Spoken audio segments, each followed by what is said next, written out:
Hello කොහොමද මම කවිසුකුලතුංග Java Institute එකේ චීර වෙජ් එක තමයි ඉගෙන ගන්නේ. ඉතින් මේ මම හදපු skill shop කියන ප්‍රොජෙක්ට් එක. skill shop කියන්නේ හරියට නිකන් Fiverr එක වගේ අපිට මොකක් හරි skill එක buy කරන්න හෝ sell කරන්න පුළුවන්. මේ ප්‍රොජෙක්ට් එකේදී මම මුලින්ම හදාගෙන තියෙන්නේ user sign up සහ sign in කියන part දෙකේ design එක. ඔයාලා දැනටමත් දන්නවා ඇති යම්කිසි web application එකක කියන්න ඕනේ අනිවාර්ය අංගයක් තමයි user authentication කියන්නේ. මම ඔයාලට පෙන්වන්නම් මේක කොහොමද වැඩ කරන්නේ කියලා. ඉතින් ඔයාලට විශේෂයෙන්ම කියන්න ඕනේ මේ sign in සහ sign up කියන part දෙකම හදලා තියෙන්නේ එකම page එකක. එහෙම නැත්නම් එකම file එකක. ඒක ඇදුවේ කොහොමද කියලා මම ඉදිරියේදී code එක explain කරනකොට කියන්න. මේ sign in part එකේදී මම input fields දෙකක් add කරලා තියෙනවා. user register වුණ email එක සහ password එක enter කරලා site එකට log වෙන්න පුළුවන් වෙන තමයි හදලා තියෙන්නේ. ඒත් එක්කම මෙතන පහලින් remember me කියලා option එකකුත් add කරලා තියෙනවා. ඉතින් දැනටමත් account එකක් නොමැති නම් මේ sign up කියන තැනින් ගිහින් account එකක් create කරගන්න පුළුවන්. user sign up කියන part එකේදී මම input fields පහක් add කරලා තියෙනවා. first name, last name, email, password සහ confirm password කියලා. ඒත් එක්කම පහලින් option field දෙකක් add කරලා තියෙනවා. skill seller සහ skill buyer කියලා. අන්තිමව මෙතන checkbox එකකුත් add කරලා තියෙනවා. ඉතින් මේ විදිහට තමයි skill shop project එකේ user sign up සහ sign in කියන part දෙකේ front end එක design කරලා තියෙන්නේ. අපි දැන් බලමු මේ project එකේ user sign up සහ sign in එකේ code එක කොහොමද code කරලා තියෙන්නේ කියලා. මම skill shop project එක develop කරන්න use කරලා තියෙන්නේ Visual Studio Code කියන software එක. මුලින්ම මට මේ project එක clean විදිහට හදාගන්න ඕන නිසා මේ project එකට අවශ්‍ය images වගේ දේවල් වලට වෙනම folder එකක්, ඒ වගේම CSS JS file වලට වෙනම folder එකක් create කරගෙන තියෙනවා. ඉතින් ඒ නිසා මට future updates වලදී මේ files ලේසියෙන් හොයාගෙන development කරගෙන යන්න පුළුවන්. user sign in සහ sign up part දෙකේ design එක හදලා තියෙන්නේ මේ index.html කියන file එකේ. ඉතින් මෙතනදී මම HTML5 tag use කරලා structure එක හදලා තියෙනවා. ඒත් එක්කම මේ head tag එකේ අවශ්‍ය metadata ටික add කරලා තියෙනවා. මෙතන meta charset UTF-8 කියන්නේ web page එකක අකුරු සහ සංකේත නිවැරදිව පෙන්වන්න use කරන code එක. ඕනෑම browser එකකින් බලනකොට අකුරු සහ සංකේත එකම විදිහකට පෙන්වන්න නම් මේ code එක head tags ඇතුලේ add කරන්න ඕනේ. මෙතන මම width එක device width එකට set කරලා තියෙනවා. ඒකෙන් වෙන්නේ අපේ web page එක බලන device එකේ width එකට සමාන කරන එක. ඒත් එක්කම initial scale එක එකට set කරලා තියෙනවා. ඒක add කිරීම නිසා අපේ web page එක මුලින්ම view වෙනකොට web page එකේ zoom එක normal විදිහට තියාගන්නවා.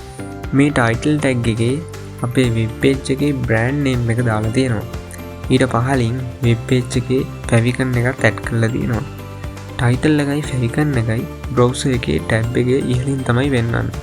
ඉතින් මේ project එක හදන්න use කරලා තියෙන CSS framework එක Tailwind. Tailwind කියන්නේ Bootstrap වගේ framework එකක්. හැබැයි ඒකේ options වැඩි. මේ project එක modern විදිහට හදන්න ඕන නිසා තමයි Tailwind එක තෝරාගත්තේ. ඉතින් Tailwind එකේ CDN එක මම මෙතෙන් add කරලා තියෙනවා. ඔයාලට පේන ඇති Tailwind එක add කරලා තියෙන්නේ script tag එකේ. සාමාන්‍යයෙන් ඔයාලා දැනටමත් දන්න ඇති script tag add කරන්නේ HTML එක අවසානයේ body tag එකට උඩින්.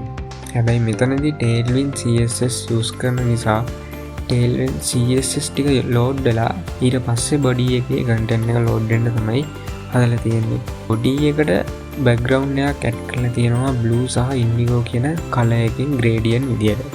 මෙතන මම height එක set කරලා තියෙනවා screen එකේ size එකට සහ මෙතන flex use කරලා body එකේ content එක හරියටම center එකට අරන් තියෙනවා. ඊට පස්සේ මම div එකක් add කරලා classes විදියට width එක full සහ max width එක medium ලෙස add කරලා තියෙනවා. ඉතින් width full එකෙන් වෙන්නේ phone එකෙන් page එක load කරපුවම width එක 100% ලබා ගන්නවා. computer එකකදී screen එක විශාල වුණත් max width එක medium නිසා div එක අනවශ්‍ය ලෙස width එක වැඩි වෙන්නේ නැතුව center එකේ තියාගන්නවා. max width එක සාමාන්‍යයෙන් pixels 448ක් තමයි ලබා ගන්නේ. ඉතින් ඊට පස්සේ තව ඩිව් එකක් හදලා බෑග්‍රවුන්ඩ් එක වයිට් කරලා තියෙනවා. ඒත් එක්කම මේ ඩිව් එකට ෂැඩෝ එකකුත් ඇඩ් කරලා තියෙනවා. සහ මේ ඩිව් එක ඇතුලේ ස්ක්‍රෝල් බාර් එකක් આવොත් ඒක හයිඩ් කරන්න මම overflow hidden කියලා ක්ලාස් එකක් යූස් කරලා තියෙනවා. ඉතින් මේ ඩිව් එක ඇතුලේ තමයි අපි sign in සහ sign up form දෙක හදාගන්නේ. මේ දෙක හදාගන්න කලින් මේ ඩිව් එකේ header එකක් හදාගෙන තියෙනවා. header එකට මම blue සහ indigo වලින් ටිකක් light gradient එකක් use කරලා තියෙනවා. header section එකේ මම මෙතන අපේ brand එකේ නම සහ කෙටි bio එකක් add කරලා තියෙනවා. header එකට පසුව sign in සහ sign up form දෙක හදාගන්න තවත් අලුත් div එකක් හදලා තියෙනවා. මේ div එකේ මුලින්ම sign in form එකට අදාළව div එකක් හදලා තියෙනවා. මේ div එකට මම ID එකක් දීලා තියෙනවා sign in form කියලා. ඉතින් මේකේ මම input දෙකක් add කරලා තියෙනවා email එක සහ password එක enter කරන්න. මෙතන පේනවා ඇති password input එකේ placeholder එකට මම නිකන් dot එකක් වගේ තියෙන symbols ටිකක් add කරලා තියෙනවා. ඉතින් මම කලින් කිව්ව head tag එකේ UTF-8 කියන එක add කරේ නැත්නම් සමහර විට මේ symbols හරියට වැඩ කරන්නේ නැති වෙන්න පුළුවන්. ඉතින් මේ password input එක තියෙන div එකට relative කියලා class එකක් add කරලා තියෙන්නේ.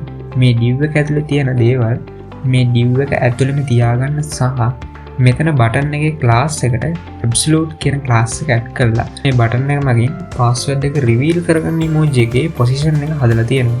ඉතින් මේ password එක reveal කරගන්න අවශ්‍ය function එක මෙතනින් toggle password කියලා call කරනවා. ඊට පස්සේ remember me සහ forget password කියන එකට අදාළ code එක add කරලා තියෙනවා. ඒත් එක්කම sign in කියන බටන් එකක් add කරලා තියෙනවා. මෙතන දැනටමත් account එකක් නැත්නම් මේ sign up බටන් එක click කරලා ඒ බටන් එකට call කරලා තියෙන toggle form කියන function එකෙන් sign up කියන div එකට switch කරගන්න පුළුවන්. ඒ switch වෙන process එක ගැන මම script code එකේදී පැහැදිලි කරන්නම්. ඉතින් ඊට පස්සේ මම sign up div එක හදාගෙන තියෙනවා. මේකෙත් කලින් වගේම අවශ්‍ය div ටික add කරලා තියෙනවා. සහ account එක හදද්දී skill buyer කෙනෙක්ද නැත්නම් seller කෙනෙක්ද කියලා choose කරන්න option දෙකක් add කරලා තියෙනවා. මේ div එකෙන් අන්තිමට මම sign එකට මාරු වීම සඳහා බටන් එකක් add කරලා තියෙනවා. ඉතින් මම දැන් ඔයාලට පැහැදිලි කරන්නම් script එක ගැන. මම මුලින්ම toggle form කියලා function එකක් හදලා තියෙනවා.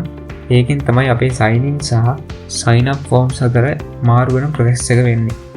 මේකේ කරලා තියෙන්නේ sign in සහ sign up form වල main div එකට දීලා තියෙන ID එක අල්ලගෙන ඒ div දෙකේ visibility එකට අදාළ classes වෙනස් කිරීමයි. සරලවම sign in form එක view වෙනකොට sign up form එක hide වෙනවා. sign up form එක view වෙනකොට sign in එක hide වෙනවා. ඊට පස්සේ දෙවෙනි function එක ලෙස password reveal වෙන process එක toggle password ලෙස add කරලා තියෙනවා. මේකෙන් වෙන්නේ අදාළ ID එකෙන් input එක direct කරගෙන input එකේ type එක password නම් text ලෙසද type එක text නම් password ලෙසද වෙනස් කරන අතර reveal බටන් එකේ inner html මගින් type එක වෙනස් වන විට emoji දෙකද මාරු වීමට හදලා තියෙනවා.